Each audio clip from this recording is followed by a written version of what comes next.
ഏത് സെക്കൻഡും ആ മരണം എന്റെയും നിങ്ങളുടെയും ജീവിതത്തിലേക്ക് കടന്നു വരും. ചിന്തിച്ചു നോക്കിയിട്ടുണ്ടോ നമ്മളെ മരണത്തെ പറ്റി?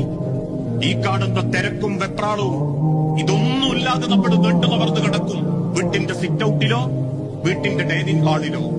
വാർത്തയറിഞ്ഞ മമ്പാട്ടെയും ഇടവണ്ണത്തെയും കുടുംബക്കാരിൽപ്പെട്ട പലരും വാട്സപ്പുകളിലൂടെ കേട്ട വാർത്തകളുടെ അടിസ്ഥാനത്തിൽ നമ്മളെ വീട്ടിലേക്ക് കയറി വരും. നമ്മളോട് പിണങ്ങിയവരുണ്ട്, നമ്മളോട് മുഖത്തേക്ക് മുഖം നോക്കാത്തവരുണ്ട്, മനസ്സിൽ വീറും വാശിയും പകയും കൊണ്ടു നടക്കുന്നവരുണ്ട്. എല്ലാവരും നമ്മളെ വീട്ടിലേക്ക് കയറി വരും. നമ്മളെ മുഖമൊന്ന് കാണും, മാറിയിരുന്ന് സങ്കടം പറയും. പിന്നീട് കുടുംബത്തിൽപ്പെട്ട ആളുകൾ വരും, മറക്കുള്ളിലേക്ക് കൊണ്ടുപോകും. അന്ന് വരെ ഒരുറ്റക്ക് കുളിച്ച നമ്മളെ അവര് കൂട്ടം കൂടി കുളിപ്പിക്കും. അവസാനം ഒരു പുതുമണവാളനെ പോലെ മണവാട്ടിയെ പോലെ വെള്ളത്തുണിയിൽ പൊതിഞ്ഞ് പള്ളിയുടെ ഒന്നാമത്തെ സെഫിൽ കൊണ്ടുവച്ച് മക്കളാൽ